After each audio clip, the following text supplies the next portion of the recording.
Pastori yavuze yose urumva sinzi icyo asubira kubandanya kwigisha. Dusome Abaheburayo igice cya 11 turasoma ku murongo wa 32 duhere ku 32. Hébreux 11 Ego kuva kuri 32 gushika kuri 34. haravuga ngo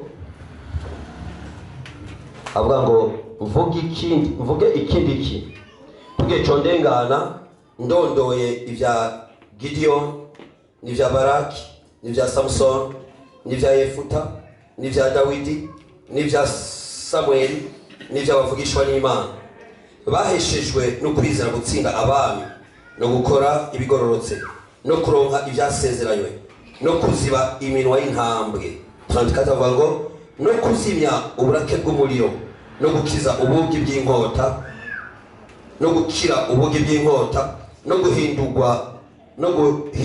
guhindurwa mu ntege nke ngo zicike inkomezi no kuba agahebuza mu ntambara no kunesha ingabo z'abanyamahanga. Amen. Yesu nadufashe. Ngaha aya majambo ndetse ko muri benshi muri mwebwe murayamenyereye aho Bibiliya yari kwivuga ku byerekeye abahinzi bo kwizera.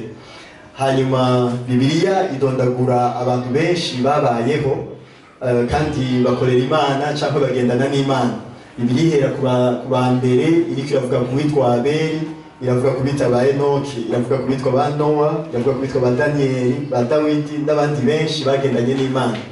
Ikintu kimwe nuko kimwe mu bintu tubona mu buzima bwabo nuko ubuzima babayeho ubuzima budasanzwe cyangwa ubuzima budasa abo mu gihe cyabo bariko barabaho. Bibiliya ivuga ngo kwizera niko kwatumye Abeli atanga ikimazi ciwe kiremewe. Ico gihe hari uwo bari kumwe yarahejeje gutanga ikimazi ciwe nticemewe, mugabe ca Abeli kiremerwa. Bibiliya ivuga ngo ukwizera niko kwatumye ngo naho yarapfuye ngo ijwi ryiwe kivuga cyangwa ukuvuga ijwi ryiwe rikivuga ngo naho yari yarapfuye. Mwiyumvire ngo gushika n'ubu ijwi ryiwe riracavuga. Pastor bavuga umuntu yitwa Abeli, Bibiliya ivuga kare abantu nabwiye mwiyumvire umuntu yabayeho isi bitangura haheze imyaka irenga 6,000. Uwo muntu agendana n'Imana, hanyuma mu gihe kanaka Bibiliya ivuga ngo kwizera kwatumye atanga. Ukwizera kwatumye atanga. Ngaho nyene umuntu arashobora kwizera kandi ukwizera kukamutera gutanga. Yesu nashimwe. Ukwizera umuntu ntatanga bifatiye ku vyo afise, umuntu akwiye gutanga bifatiye ku kwizera afise. Bibiliya shinga intahe yuko hari umuntu yitwa Abeli yabayeho, mugo uwo muntu yitwa Abeli Bibiliya ivuga ngo igihe wewe yatanze baravye ikintu cari casunitse ishikanwa ryiwe, basanze ryasunitswe n'ikintu cyitwa kwizera. Hanyuma uko kwizera kwiwe ko kumutera gutanga. Igihe yashikana ico kimazi ciwe imbere y'Imana, Bibiliya ivuga ngo ico kimazi ciwe caremewe. Hanyuma gejeje cemewe, murazi ko mu nyuma hari umuntu yamwishe. Mbwa niyo yamwishe ijwi ryiwe ryagumye rivuga ngo kugeza uno munsi. Mwiyumvire umuntu amaze imyaka irenga 8,000 apfuye. Bibiliya ivuga ngo uno munsi aracavuga. Murashobora kwiyumvira umuntu haheze 8,000 apfuye, mugabe Bibiliya ishinga ntahe yuko kugeza uno munsi ijwi ryiwe rikivuga. Jackson urakunda kuvuga ubutumwa bwiza kandi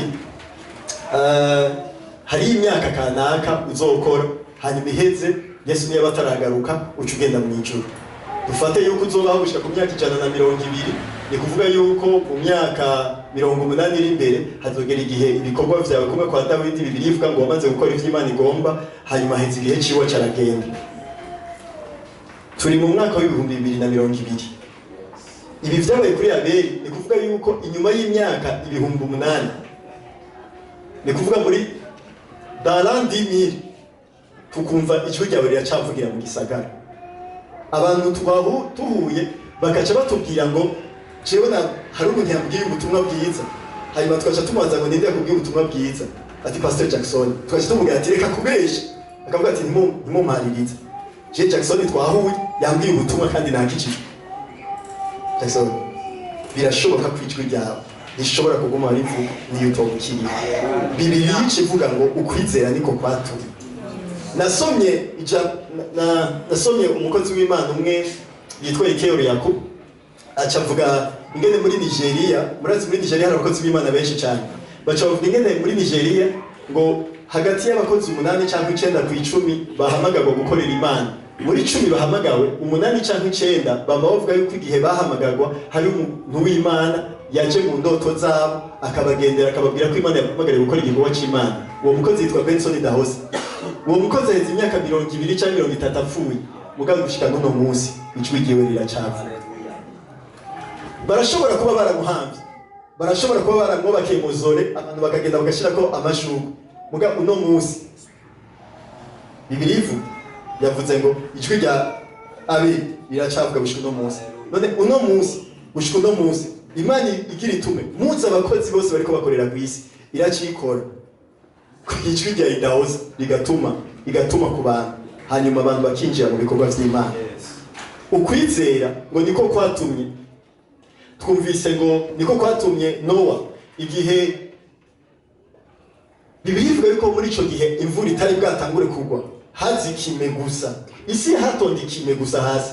Mugenge kimwe Imana iramugendera iravugana nawe imubwira ko hagiye kuza umwuzure. Uwo mwuzure nta muntu n'umwe yari bwigera awubona, ariko we yizera adakekeranye ko ico Imana yamubwiye ari ico.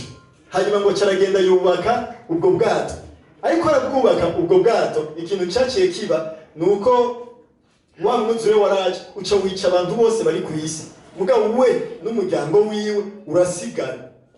Pastor, ukwizera kwatumye hariho umuntu umwe. Iki gihe abantu bose bariko baratinya yuko hariho covid iri kwiramara abantu, hari umuntu yari yarabwiwe n'Imana, arabwirwa ngo niyo nibazika bwiwe y'amajambo ari muri Zaburi nati naho 10,000 byo bw'iburyo bwawe, 8,000 cyangwa 10,000 bigasubira bikagwa ibumoso bwawe, wewe nta na kimwe uzoba. Iryo jambo umunsi yaryumvise yaryakiriye mu mutima cararyizeye. Uwo munsi ntibatubwira ko hafi miliyoni nkuko turiko turabona aba bariko bapfu, hafi abantu bose bari ku isi, mugabo Bibiliya mu kwizera niko kwatumye Nowa asigara. Numvise nahe y'umukozi w'Imana ngaha ibujumbura, igihe mu 1993 intambara yateye yaciye ahunga kubera yapfa mu Rwanda aca asubira mu Rwanda. Igihe kimwe ariko arasenga Imana iramubwira uri gukora iki ngaha mu Rwanda, aca aravuga ati mu Burundi bariko baricana. Imana iramubwira ati wowe naguhamagaye uje kunkorera kandi mu Burundi, ati subira mu gihugu cy'u Burundi. Aca aravuga ati bariko baricana kandi quartier jewe mbamwo bariko barondera abantu basa nanje. Murabizi ko amakartier ari kuntera ameze cagiye muravyibuka. Aravuga ati irya quartier jewe mbamwo bariko barondera abantu basa gutya kwanje. Hanyuma Imana icimubwiye genda usubire mu Burundi kubera ariho nagutumye gukora igikorwa canje. Nta muntu n'umwe azokwica, nta uzokwica umwana wawe, kandi umuntu wese azosengera mu rusengero rwawe nta uzopfa. Yavuze gutya, yaragarutse mu Ngagara, umva ndamuvuze basha.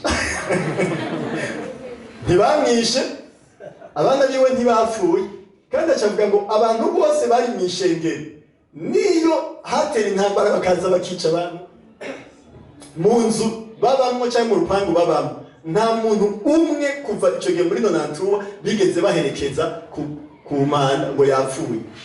Kubera iki? Ukwizera niko kwatumye bazigama. Yesu nashimye. Ukwizera niko kwatumye ivyo biba. Bibiliya iradondagura abantu benshi bagendanye n'Imana.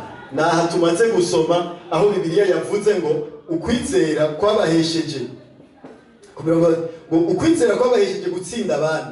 Hari abantu bagiye mu ntambara, igihe bagendayo nta basoda benshi bari bafise, mugabo hari ikintu kimwe bari bafise ukwizera. Bibiliya ivuga ngo ukwizera kuca kubaha gutsinda abantu. Bibiliya yongeye ivuga ngo kandi ukwizera niko kwatumye bakora ibigororozi ngo baronka ivyasezerano. Hari ibintu Imana yari yarababwiye, hari icwi cy'Imana bari barumvise, hari ivy'Imana yari yarababwiye bajyanye, abandi yari yababwiye bari mu rusengero, abandi yari yababwiye bariko baratambuka. Mugabe Bibiliya ivuga ngo abo bantu Bibiliya yitwa abahinzi bo kwizera, ukwizera kwatumye bahabwa ivyasezerano. Ukwizera ni ikintu umuntu wese muri twebwe akwiye kugira. Uno munsi naje kubabwira ati bene data harageze ko twizera. Ndazi yuko Bibiliya twese turi ngaha kubera abenshi muri twebwe barakijijwe kandi izina ryacu bavuga ngo turabizera. Muri kibabaje muri kino gihe nuko hari abizera batizera mu rusengero rw'Imana. ariko iyo umuntu avutse ubwa kabiri Imana Bibiliya ivuga gute mu Baheburayo igice cya 10:38 abivuga ngo ariko umugororotsi wanje azobeshwaho no kwizera. Ukwizera nico gikoresho cyangwa niyo entreprise cyangwa niryo shira hamwe Imana yashizeho kugira ubutungi. Ngaha rero abantu bapfutse ubwa kabiri muduza amaboko turabe. Murabona igihe mwavuka ubwa kabiri Bibiliya ivuga ko mwacitse ivyaremwe bishasha. Icaremwe gishasha Bibiliya ikivuga ko yuko umugororotsi azobeshwaho no kwizera. Turafise umugenzi wacu ngaha yahora muri Kenya arakunda kwiga arakunda kwandika gusoma ibitabo no kwandika ibitabo kandi ni ikintu ciza cyane. Kandi turahimiriza umuntu wese kugira izo nguvu vraiment ikintu umuntu akunda gishire kw'inguvu zose agikore. Mugabo igihe yavuka ubwa kabiri Imana yahisemo yuko atazotungwa n'iryo shure yitseke. Azotungwa no kwizera. Arashobora kugenda hajya ahantu akinjira mu kazi kanaka kubera bamubonye yuko afise diplome kanaka. Ariko iyerekwa afise twarigeze kuvugana gatoya. Iyerekwa afise nta muntu yo guhemba gushobore kwishikako. Ivyo Imana yavuganye nawe nta muntu yo guhemba ngo urashoboye kubishikako. Bibiliya yageze yuko uyu muntu azotungwa nico bitukwizera. Ukwizera hari abantu ngaha bazi yuko bazotungwa n'abagabo babo. Mugabo ni waba uri caremwe gishasha Bibiliya yarakuyeho kuzotungwa n'umugabo kure. Bibiliya yageze kuzotungwa no kwizera. Hari abantu benshi ngaha batonda ku kazi ejo kuwa mbere tuzozinduka twese mu gitondo nanje sizere timi muzosanga navuye muhira ndiko ndaca ku kazi. Mugabo mutwe narashize yuko je ntazotungwa n'akazi. Kuko Bibiliya ivuga ngo umugororotsi wanje ariko umugororotsi wanje azobeshwaho no kwizera. Kukazi ndashobora kujayo kubera mbagiye gufasha abantu kanaka. Ariko Bibiliya ivuga ku murongo 6 igice cya 11 ngo ari kuwizera Imana akwiye wegera Imana akwiye kwizera yuko iriho kandi gahimpera abayirondera. Bibiliya y'igifaransa kivuga ngo akwiye kwizera Imana kwiriho kandi ariyo le rémunérateur cyangwa ari ihemba abayirondera. Umuntu ngaha ariyo aciyumvira yuko azotungwa n'umushahara w'abajya abantu nukuri arateka igongo. Nico gituma mushavuriye abakozi abakoresha banyu. Ngo ndakora cyane ngo bakampemba makeya niko bimeze. Niyo yo guhemba menshi wosanga adashoboye kugutunga. Kuko wewe ingene ungana muri wewe. Ndakuzi. Uri munini cyane. Ivyiyumviro vyawe ni binini. Uragutse gose gushika n'ahata mushahara. Bantu bafise boguha ushobora gutunga bijya bintu ufise. Imana imaze kumenya umvirize. Paulo yandikiye abikorino ndabasavye mwaguke mu mitima. Kuko natwe tutigeze tubagirwa.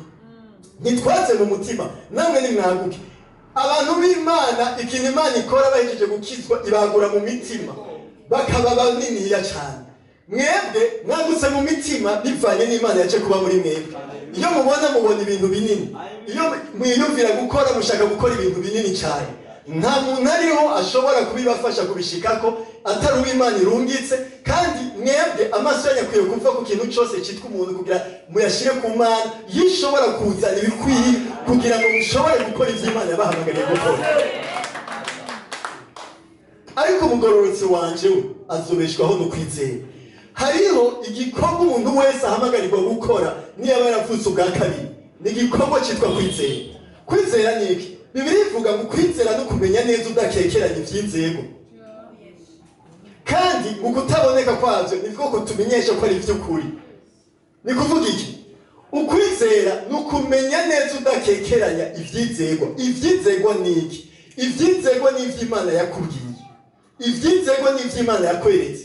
Ivy'inzego ni ivy'Imana yaguhishuriye. Ukwizera no kumenya neza udakekeranya ivyo vy'inzego ko ari ivy'ukuri. Bene data, Bibiliya ivuga abantu babaye abahizi mu kwizera, ntitubwira ko hari abantu murabizi. Munyumvirize neza kuko hari abashobora gusitaza. Abantu benshi Bibiliya iriko iravuga abahizi bo mu kwizera. Batwereka amakuru yose akomeye yo muri Bibiliya.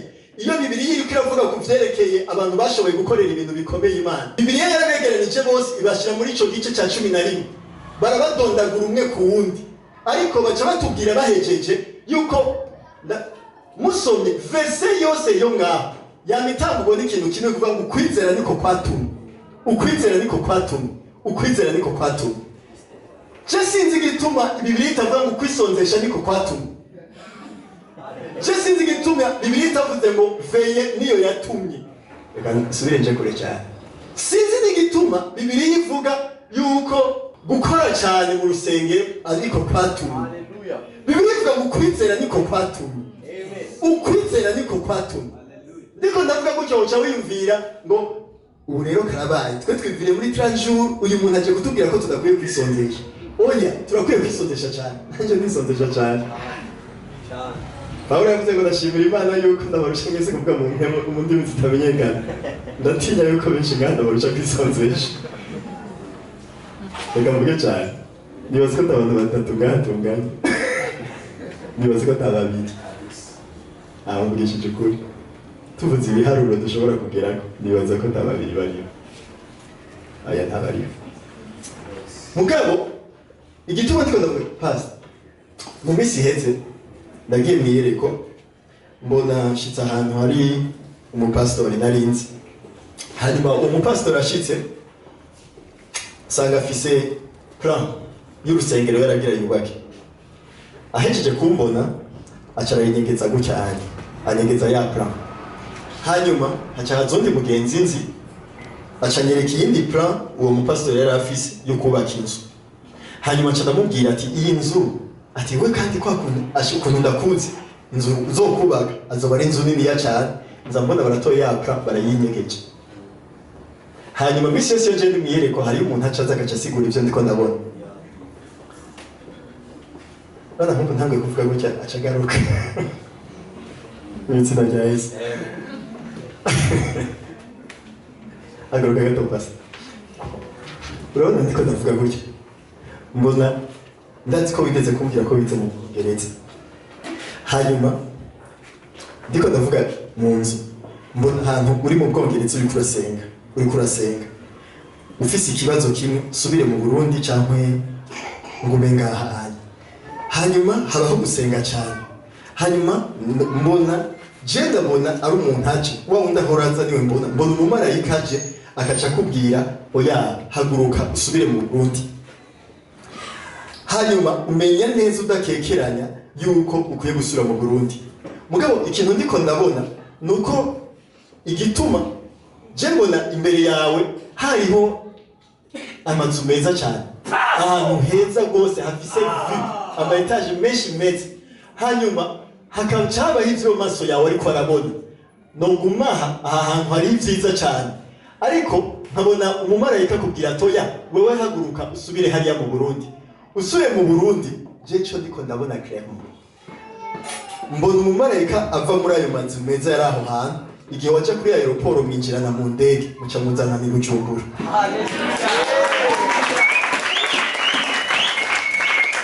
Ikintu novuga gitangaje nuko uwo mumarayika ivyo akora sindiko ndabibona ubu nyene mu buzima bwa pastori. Ariko ndiko numva ikintu kimwe ukwizera niko kwatumye. Ukwizera niko kwatumye. Ku murongo wa 3 ngaha twasomye mu Heburayo 11:3 uvuga gutya mu kwizera niko kutumenyesha yuko isi yaremwe n'ijambo ry'Imana kandi nico cyatumye ibiboneka bitaremwe mu biseruka. Mu yandi majambo ibiboneka byavuye mu bitaboneka. Basi je ndizera neza cyane kandi ndazi ndiko ndabona gutya uwo mumarayika wa prosperity. Igituma Imana yari kure gukura hariya nuko bijya bintu wari kurabona hariya Imana yari yagenze kubizana ngaha. Kuko icyatumye bajya bashobora kubishikako bwari ubuntu bw'Imana. Ubwo buntu bw'Imana nibwo nyene Imana yaciye iguha mugikurungika ngaha. Niko mvuga iki? Niko mvuga yuko igihe tugiye kwinjiramo ni igihe cyo kubona ivyo bintu byazanye n'akazi.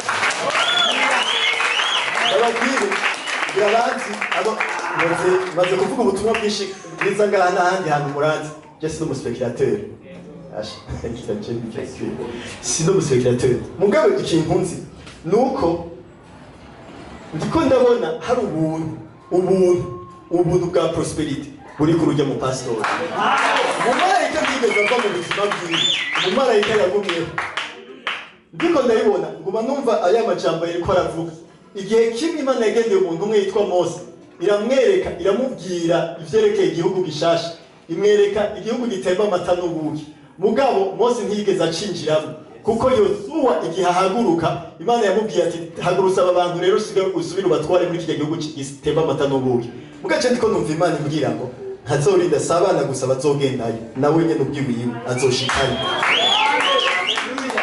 Bas bijya bintu uri kurabona hajya ahantu ndiko ndakubwira ko bizoza ngaha biciye ku buntu bw'Imana buri kuri uwo mumarayika. Nico gituma jewe 2021 nzogira partnership nzokwifatanya n'ubwo buntu kukwezi nzotangurira hasi ngende ndakura nzotanga 30,000 shaka umuntu kandi si mumbabarire sinzoya ha eglise nzoya ha pasteur kubera ubuntu nifatanya n'ubuntu buri kintu kuko turasa kubona igituma nshaka kubigira gutyo nuko igihe cyose Imana iri kwiravuga ku ishengero ry'Imana yavuga ngo wandikire umumarayika w'Ituatira wandikire umumarayika w'Perugamo hanyuma mugabe igihe cyose Imana yahezagira umwungere yaba ibona abantu bose bazomukurikira si ubuntu bw'umuntu n'ubuntu bw'ihanga ritekeye. Haleluya. Niko ndavuga ko ari umuntu udasanzwe we kujya mu Imana. Mugabo umvirize ikintu kigiye kuba mumbabari oya just nimumbabarire ko naje kuvuga nyene ndabivuga ivyo ndiko ndabona ndiko mbona haza umuyaga ukagutandukana n'abantu. Umvirize ndiko mbona hahinda umuyaga ukagutandukanya n'abantu. Uyu mwaka tugiye gutangura uzogendamo mugabo ndiko ndabona nk'umuntu yogenda mu umuduga rimwe abantu benshi abantu bakaca babanza bakegerwayo hari abantu kanaka Imana izokwegeza kure yabo atanga uvu washizemo hazokwikreya amakondisi baje kure yabo kandi muri uko gutandukana nabo yazoba ari igihe gikwiye yuko Imana igufatanya n'ikintu cyose Imana yagize. Umvirize ikintu kigiye kuba ngiki ndiko mbona Imana itangura kumuha ndamaze kukivuga ndakizi mugabo ndiko mbona afise ijambo ry'Imana gucyanye hanyuma yasoma ijambo ry'Imana ubwo nyene akaca yumva remejwe mu mutima wiwe ko iryo jambo ry'Imana ariko arasoma ari vyerekeye Jackson ari vyerekeye Provederi ari vyerekeye Bertrand. Pas uzosoma ijambo ry'Imana hagiye kuza icyo nitwara prophecy de la parole aho usoma ijambo ry'Imana hazoba kwemezwa mu mutima wawe iri jambo n'ijambo ry'uhoraho ku muntu kanaka. Nico gituma ndakubwira gutya nabonye ufise telefone nziza iyi telefone ikoresha igikorwa c'Imana kuko uzokumva uri kurasenga wumva ijambo rikwemeza aca agenda hindura ubuzima bw'umuntu abantu bazokuzanira intahe zitagira uko zingana biciye ku majambo wababwiye. Arashobora kutaba yababwiye izina ryabo arashobora kutazoba yababwiye ngo babamukinanira cyangwa baba kumutanga mugazoba yababwiye ijambo ry'uhoraho. Tubibandanye rwose mugabo umenye kwizera ariko batuma bashobora gukora bijya byose bakoze. Kenshi turaja hamwe tugasenga hanyuma Imana ikavugana natwe mugabo dushira umutima ku Imana yatubwiye ukwizera no kumenya neza udakekeranye ibyizego. Iyo turiko turasenga bimaziki Imana idispose impemu zacu gushobora kwakira ikivuze ntidusenga kuko gusenga ntitwisondesha kugira twisondeshe gusa. Iyo turiko turasenga iyo turiko turisondesha Imana iratigategura imitima yacu ikayitondeka ikayishira kuri frequency y'ijuru hanyuma Imana ikaciza igashira ijambo ryayo mu mpemu zacu. Igihe iryo jambo ndaryakiriye ntakize iryo jambo bizomvugwako yuko kwizera ariko kwatuma ushobora gukora ibintu kanaka. Haleluya. Benshi muri mwebwe hari abantu badandariza mu isoko kandi ni ikintu ciza cyane ico kintu ukora ni ciza abandi bari mu biro hajyaye bajya bakorera hajya n'abajya bakorera hajya byose ni turabizi udandariza hajya yunguka 100 undi yunguka 200 ariko wewe umunsi wakizwa Bibiliya ivuga ngo kwizera ndakubwira amateka yawe arashobora guhinduka agacika bakavuga ngo kwizera ariko kwatumye ava ku isoko kwa Siyoni akaja ku isoko y'Ubujumbura bagiye kubaka hanyuma tukumva yuko kwizera ariko kwatumye aheba kudandariza Bujumbura akadandariza Dubai. Ukwizera kurashaka kumukura Dubai ukadandariza muri Singapore. Ukwizera n'ubushobozi bw'Imana bushobora gukura umuntu mu kibanza kanaka bukamutereka mu kindi kibanza. Ukwizera niko kwatumye bene data ukwizera Bibiliya ivuga ngo kumenya neza udakekeranye ibyizego. Uno munsi ndiko mvuga iki nibihe byizegwa Imana yaguhaye niki Imana yavuganye nawe nje kukubwira nti ukwizera ni kumenya neza udakekeranye ibyizego kwa rubyukuri. mbega papa igihe wari kurasenga Imana yavuganye nawe kigiye yavuganye hamwe hogira amahirwe ukagishira ku mutima ukemeranya n'Imana ko ivyo yavuze ari ukuri amateka yawe arashobora kuvugwa mu kwizera ariko kwatumye cyagiye twibaza ngo ngiye muri retraite ari ubuzima bwiwe bwatamwe gufatira kuguruka mu buryo budasanzwe. Yesu nashimye. Amen. Nigiki navuganye nigiki Imana yakubwiye Bibiliya avuga ku muntu yitwa Aburahamu ingene Imana yamugendeye hanyuma Imana ivugana nawe Imana yaje kuvugana nawe ikintu kinatangaje cyane nuko mbega murabizi ko Bibiliya yari iriho kiyane Bibiliya yari iriho ntibari bwatangure kwandika Bibiliya kuko Mose yabayeho niwe yatangiye kwandika ibitabo vya mbere yabayeho inyuma ya Aburahamu ariko Bibiliya ivuga ngo Imana yavuganye nawe umunsi umwe iramuhamagara iramubwira abamarika baramubwiye ubwo mbere yatangiye yumva ijwi ry'Imana iramubwira tumvirize wewe haguruka uve mu nzu ya so uve mu muryango wanyu ugende mu gihugu nzokwereka byari icyo yumvise hanyuma yizera neza ko Bibiliya mu kwizera niko kwatumye Aburahamu ava mu gihugu iwabo ava mu muryango wa so agenda atazi yaje ukwizera niko kwabituma igihe Imana yavuze yaravuze ngo iyi Imana ko ari Imana yabivuze nkaba nizera mu mutima wanje ko ari Imana yejeje kubivuga iyo Mana izobikora acahaguruka Bibiliya yemeza neza ko yagiye atazi yaje benshi muri mwebwe no munsi Imana iri kwibabwira iyo muje mugabo ikababwira ati fata iyi nzira mukacuka umubaza Imana ngo none ngo nzoca njani ico kibazo si kiwawe yavuze genda haguruka ugende benshi muri mwebwe ikababwira haguruka uje kudandaza ukavuga ngo nzodandaza iki ngo nzodandariza he ngo nzogira gute ikibazo yakubwiye ati haguruka udandaza basi bikugoye fumushira ibisuguti bitatu kwibarabara mugabo wemeranye n'Imana kwico yakubwiye arico kuko ukwizera niko kwatumye Aburahamu yumvira Imana hanyuma ngo cyagenda nk'utazi yaje ntiyarazagiye yarazi gusa ko Imana yavuze yari yaje umuntu mwishengero acambwira ngo jewe ngo maze iminsi ngo Imana imbwira ngo yarangendeye ngo imbwira ko ntegerezwa ngo kwifatanya na Spirit Life Eglise yacu twe Spirit Life hanyuma ngo kandi birasubira ngendera ikindi gihe ambwira ibihe bitatu Imana yamugendeye acambwira ngo nje kukubaza ngo nkore iki cyane mwanze ukore iki woheje kumbwira Imana yakubwiye ivyo ukora none kumbaza ivyo jewe ndokora kuko yashaka ndabazi ashaka cyo namubwira ingo acateranye n'umupastori wiwe acavuga ngo pastor Prophet Bebe yambwiye nzo mwishengero ki namubwiye je sindagukeneye je shaka wewe wambwiye ko Imana yakubwiye ko Imana yakubwiye ikintu ndiko ndavuga muri iki kintu n'iki ndiko mvuga Imana yakubwiye iki ico yakubwiye none uri kugikoresha ukwizera niko kwatumye bajya abantu twumvise gute ko murongo 34 Bibiliya yavuze ngo ukwizera niko kwatumye baziba iminwa y'intama ukwizera niko kwatumye bazira ubukare bw'umuriro hariho ubukare bw'ubukene ngaho Bujumbura umuriro ngaha abantu bariko bajya rimwe ku munsi abandi bariko bajya rimwe mu minsi ibiri hari umuriro ariko Bibiliya ivuga ngo ubukare bw'umuriro hari ikintu cyashoboye kubuzima bacita ukwizera ni kumenya neza udakekeranye ibyizeye ko ari by'ukuri ibyizego n'iki Imana yakubwiye nako ndavuga Aburahamu Imana ntiyamubwiye ibintu byinshi yaragira avuga ati genda nzo kuhindura ihanga rikomeye yizera ko ari byo ikindi gihe Imana ntiyamuhaye verset biblique yamuhaye vision iramugendera mwijoro iramusohokana Bibiliya ivuga ko yarajyana irashimutwara ku kiyaga iramubwira uri kubona iki ndiko mbona umusenyi abana bawe bazongana kujyana n'umusenyi wo kwisesero ry'ikiyaga irasubira mubwira mwijoro subira uhaguruke genda urabe hejuru uri kubona iki ndiko mbona inyenyeri uri kubona inyenyeri nizingahe araharura ziramucana 1932 bigamugora agasura gatangura haze hanyuma arabwira Imana birananiye guharura ahejeje avuze ko bimunaniye guharura Imana ishimubwira ati uko nyene niko abana bawe bazongana mugaba barironsi icimana ivuze Bibiliya ivuga mu kwizera no kumenya neza udakekeranye ibyizera ko ari by'ukuri acoga ko Imana yavuze yuko abana banje bazongana ari ku isesero ry'umuyaga ndemeranije n'Imana ko ivy'Imana yavuze ari byo. Nico gituma yaciye hindura izina ryiwe aca reka kwitwa Aburahamu atangura kwiyita Aburahamu. Kubera Aburahamu ryasigura musekuruza w'amahanga.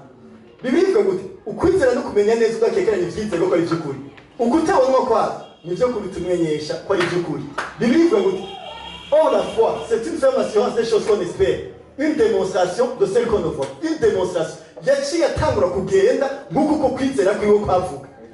Wowe Imana yakubwiye gute? Benshi muri mwebwe Imana yabwiye ko muzoba mu masfere de décision. Imana irababwira ati wewe uzoba mu bantu bazo kuvyerekeye ubutunzi bw'igihugu fatanye n'ingene ukwizera kwiwe kungana. Kubera iki? Kubera ukwizera no kumenya neza udakekeranya ivyizego ko ari vy'ukuri kandi ukutaboneka kwa mu kirundi nibavuze neza. Mu gifaransa bavuze ngo c'est une démonstration de ce qu'on ne voit. Ni kuvuga nukugaragaza biga bitaboneka nga wizera ko ari vy'ukuri. Wowe wavuganye iki n'Imana? Hari abantu pasta. Wewe murabona abakiriso beza. Ndavuze umukiriso yambwiye ati pasta. Yewe prophet umvirize. Kuri eglise twe tugira duhindura imbere. Acibamo ndimubigire je nice shaka kubikora. Naje ndavuga ati haleluya. Amen. Kuko Imana yarashize ku mutima yuko ari jewe zo supporting igikorwa cy'Imana. Ndavuga ati Imana iguhezagire cyane. Ndavuga ati muga twashaka kubigira vuba kubera haje imbere dushaka dushire ko bashe ya spirit life. Acambwira ngo oya apana bashe gusa tuzoca duhindura imbere tuca dushira kwibi ati amen. Acambwira ati pastor prof ngo hano Monsegera rero ngo Imana impakazi gashaka nzocenda bikora. Ndavuga ati when wizeye wawumbwiye yuko Imana mwavuganye ikubwira ko ari uzofinansa ibikorwa by'Imana. Acambwira ngo hari akazi numvise muri ambasade ya Amerika usengere ndakaronke nzoca ntangura kubikora.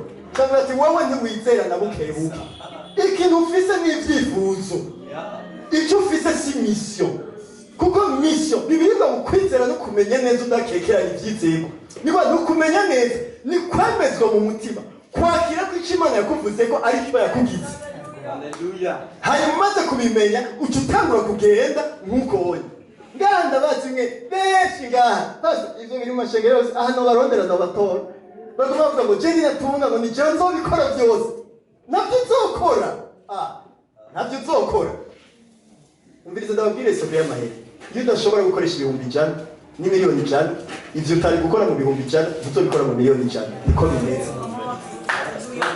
Umuntu atazi nanda kubaza iyo uronse 10,000 birakunanira gutanga 1,000 wibaza ni waronka muri 10,000 ko ari uzotanga miliyoni umuliyoni uragoye gutanga utatanze 1,000 iga gutanga 1,000 Imana niyo gukuza uzotanga 10 mugabo ivyo wizera tanga urubibe huno munsi ko kwizera no kumenya neza udakekeranya. Umvirize ukwizera niko kwatumye bahabwa ivyo ivyasezerana. Wasezeranye wiki wasezeranye ko ari wowe uzohora ufasha amashengero y'ubucumbura uzonza ubwire pastor Peter ati ndagusavye muri ino ndwi twonyore ku rusengero kuko uru rusengero ngira ndaruryamike hasi hanyuma ndaruduze ndagubake neza. Urabizi neza ko ari ko Imana yakubwiye mugabo ukwizera nuko Bibiliya yavuze ngo ukwize baheshejwe no kwizera kuraba ivyasezerana. Ivyo nivyo vyasezerana muko kwizera no kumenya neza udakekeranya ivyasezerana ko ukuri hanyuma kandi ni gutangura kugenda nkuko kwizera kumeze. Ni kuvuga iki imbere yuko mbomora uru rusengero wowe wabwiwe ko uzohindura amasengero yose uyagire neza mugabo nta 1,000,000 yo kuba ku rusengero ufise mugabo ikintu ufise urafise 10,000 10,000 murabizi urashobora kugenda ukaca utangura ukaraba nko ngaha cuvuga ati jewe mu bisanzwe jewe ndumu financier du royaume je n'umuntu yashiriweho guhezagira ubwami ukaca upima neza ngaho ikintu congana n'ikidimi. Aha hari umuntu ugenda umunsi umwe twari mu gikorane ngaha yaciye avuga ngo iki kintu nije nzokikora ntawe ndabonye ubwa ndazi ko ari umuntu yigeze kuvuga yuko ari bazokoresha ibashi sa niwe abikora ngaho uzubwenge ucusoboka urabona umvirize ndabongoreye Bibiliya ukumva igihe cya Yohana umubatizi gushika no munsi ubwami bw'Imana barabubandanira kandi sesori vyora kisanampani babunya kurisha umuhizi. Ni kuvuga ntaho vyanditse ko iyo muntu azokwama bikora ambabarire Imana yanje nabivuza tumva. Ni kuvuga yuko aguma bikora ugasanga nawe nivyo ushoboye uca wiruka kwa pastor ukacumubwira turi kuko azi yuko yahejeje ku birongo azoca abikora ropromi bwa turi no munsi rosize uca wiruka roseti ugaca ubwira pasiteri ati ca kintu uku kwezi genda gikora kubera nikungana ubu no munsi ugaca ugenda ugayikora niyo utoba ukoze icyo pasiteri azoca avuga ati ok hari ikindi twari ko turiyumviye hari akantu tuzoshira hari ugaca mukora ni kuvuga yuko uri kugenda nk'uko kwizera kwawe kungana ukwizera niko kwatumye abakera ngo bahishijwe no kwizera kwegukira ivyasezeranywe ntuzobihabwa nuko waciye uja ku musozi ucumarayo karanjuru udashobora kumvira icyo Imana yakubwiye igihe wari kurasenga Imana yaciye ivyibutsa muri wewe ntabwo ndavuga ijambo ry'Imana hari abantu benshi Imana iri kwiributsa ivyo yababwiye mugabo ukwizera nicyo cyiza cy'amasengesho bidupredispose bidushira ahantu bitwibutsa kuko bibiliya ngo mwemwe yarazotwibutsa ivyo mwanyumvanye ivyo Imana yatubwiye iyo turiko turasenga Imana irasubirira bikangura iyo bikanguye ni kugira dutangure kubigenderamo kuko kwizera niko kwatumye begukira ivyasezeranye woshaka ivyasezeranye mugabo inzira igushikana mu vyasezeranye ni ikintu bita ukwizera kuko kwizera niko kwabahesheje ivyasezeranye dusome turangiza abaroma igice cya kane no kwizera ivyasezeranye tubironkeshwa no kwizera ivyasezeranye ikizotuma biva mu vyasezeranye bigashika ukuri mu buzima bwawe no kwizera Bibiliya ivuga gutya nico gituma ivyo vyavuye ku kwizera ngo bibe ivy'ubuntu kugira ngo ku ruvyaro rwa Aburahamu rwose ivyasezeranywe bize vyame bihamye atari vyagezwe gusa ariko nabo kwizera kwa Aburahamu niwe sokuruza wa twese mu nyonga ziyo yizeye nkuko vyanditswe ngo ngurize sekuruza w'amahanga menshi niyo Mana izura bapfuye kandi yiti bitariho nk'ibiriho Aburahamu yizera yizigiye ibitokwizigiwe ngo abe sekuruza w'amahanga menshi nkuko vyavuzwe ngo uruvyaro rwawe niko ruzongana kandi ntiyagabanuka ku kwizera yitegereje umubiri wiwe umaze kuba kaheze kuko yari amaze imyaka nk'ijana y'amavuka yiwe na Sara yari yaraciye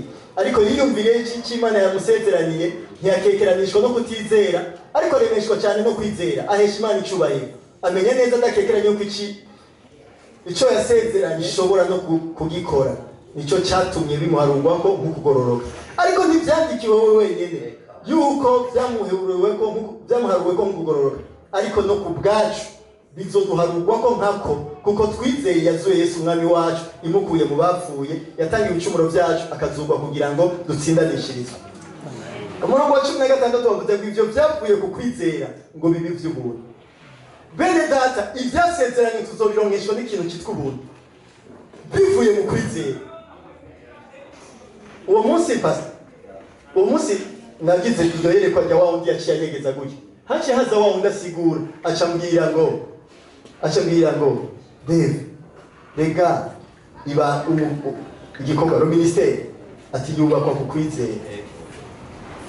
kwizera hanyuma ntwara ahantu nariko ndasengera ndibuka nariko ntegura igikorane cyo mu ntara imwe ca nibona uko nariko ndasenga Mana ndasenze ugurura amaso yanje abona ivyo yeretswe amatwi yanje yumve ivyo mpemera ariko bavuga sensibilité yanje ibeguize numva ibiko biraba mwishengero za numva wa munambwiye ati wowe urashobora gusenga gutya wowe umuvugisha uwamanutse mu ijuru uwamanutse ku isi niwe yaduze aha abantu ingabire bamwe bagize intumwa abandi bagira bavugisha wewe uri umuvugisha ushobora gute gusenga Imana yugurura amaso yawe ushobora gute gusenga Imana yugurura amatwi yawe ushobora gute gusenga Imana iguhe sensibilité wumve ibiriko biraba mwishengero kivuga ni kuva ryari wowe urasenga Mana ndagusavye umfashe no munsi nze gutambuka nk'abahungu nze kuvuga nk'abahungu Mana ndabigusavye mu bushobozi bwanjye muyera ntambuke nk'abahungu cyese ndarisenga iryo sengesho nari kubera ndi umuhungu ntambuka nk'umuhungu mvuga nk'umuhungu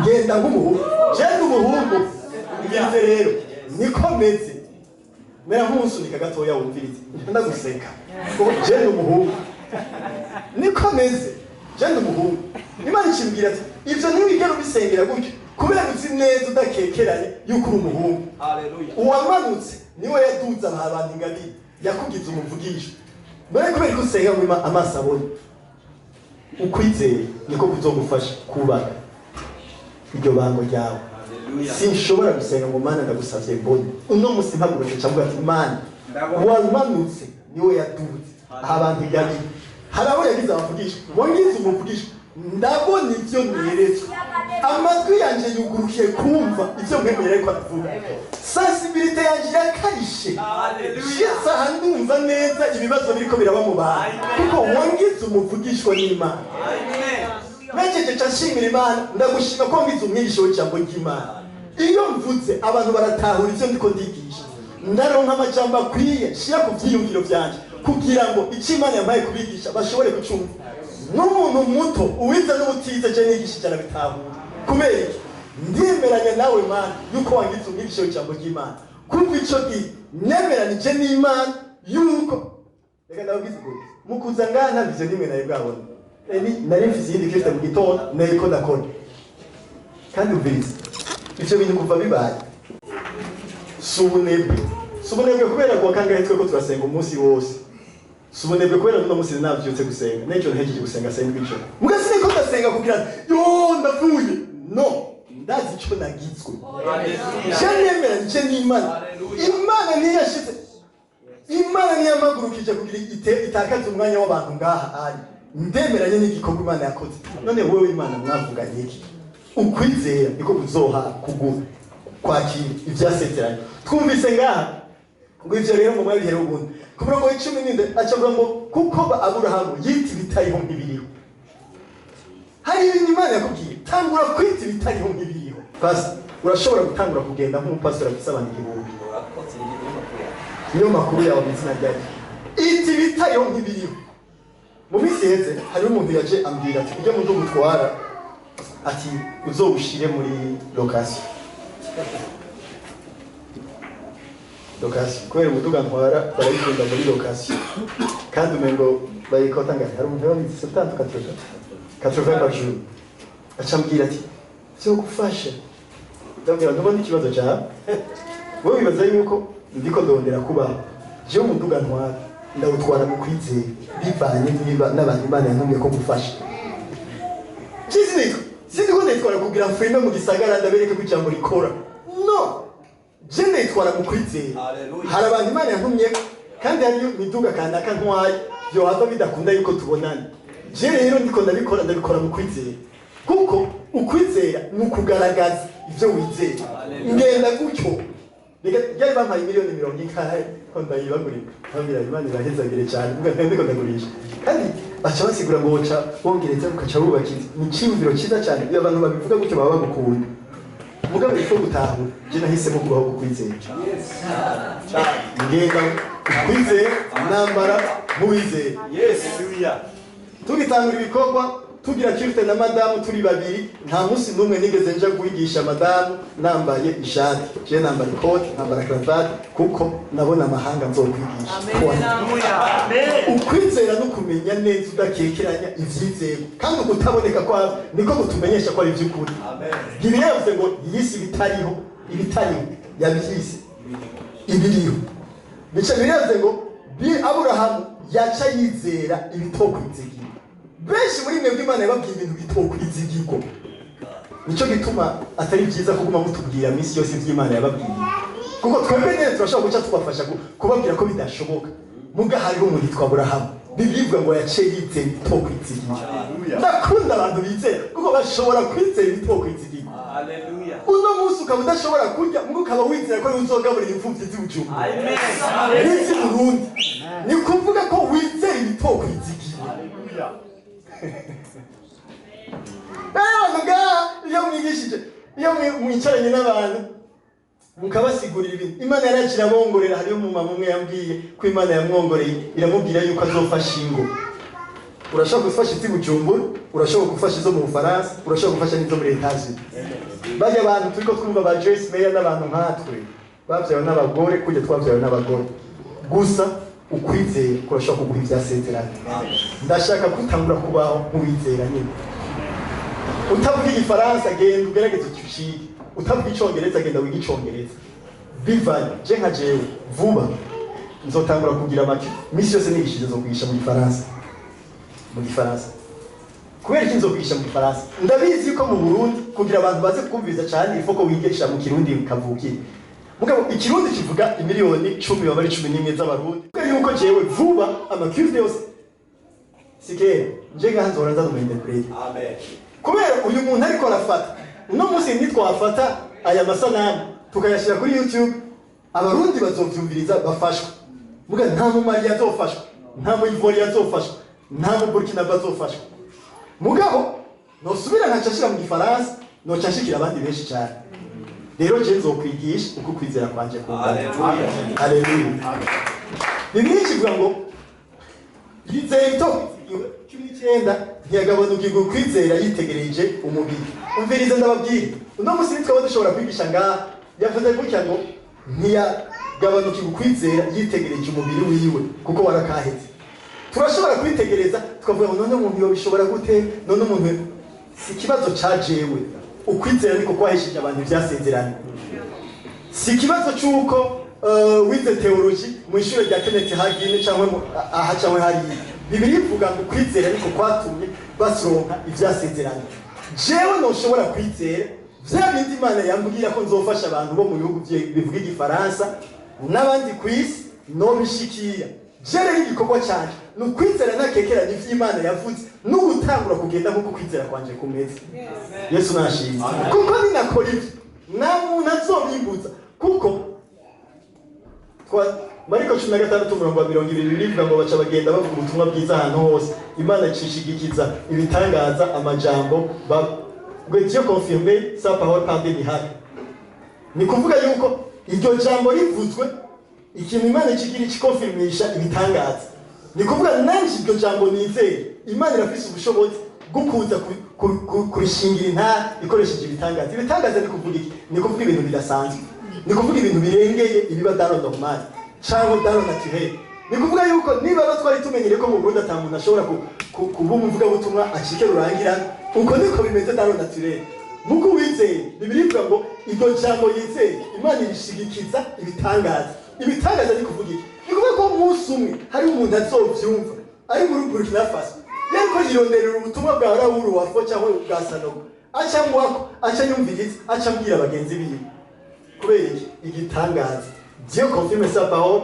par des miracles ubuzima bw'umuntu umuntu arashobora kubukura mu bisanzwe akabushira mu bidasanzwe abikurisha iki ukwizera niko kwatumye bashobora gushikira ibyasezeranye ukwizera niko kuzotuma ushikira bigimana yakubwira uno munsi tugira dusenge ikintu turiko turavuga ni Bibiliya ivuga gute Abaroma igice c'10:17 Bibiliya ivuga ngo kwizera kuva kukigaye kuva kukumva ijambo ry'Imana jewe ukwizera kurashobora kumva ko bifatanye no kumviriza jewe mvuga kumva ijambo ry'Imana ndiko ndavuga ijambo Imana ishobora kuguha iyo kumva ijambo ry'Imana nk'uko umuntu avuga ijambo ry'Imana gute iyo uri kurasoma ijambo ry'Imana iyo uri kurasenga Imana ikumva ijwi ryayo ikakubwira iki ugomba cyangwa Imana ikakwereka iki ukamenya neza iki kintu Imana ikingomba ico kintu cyakiri kize emeranye n'Imana ko ivyivuga arico tangura kugenda nk'uko ico kintu kivuga ico ndakubwira ni kimwe nuko Imana izoshigikiza ijambo ryayo ibitangaza nzoza gukuraba sizogutora aho wahora kubera Imana izoba yifashe mu minwe kuri ubuzima bwawe mu bisanzwe itangwe kubugendeshereza mu bidasanzwe Imana irabiza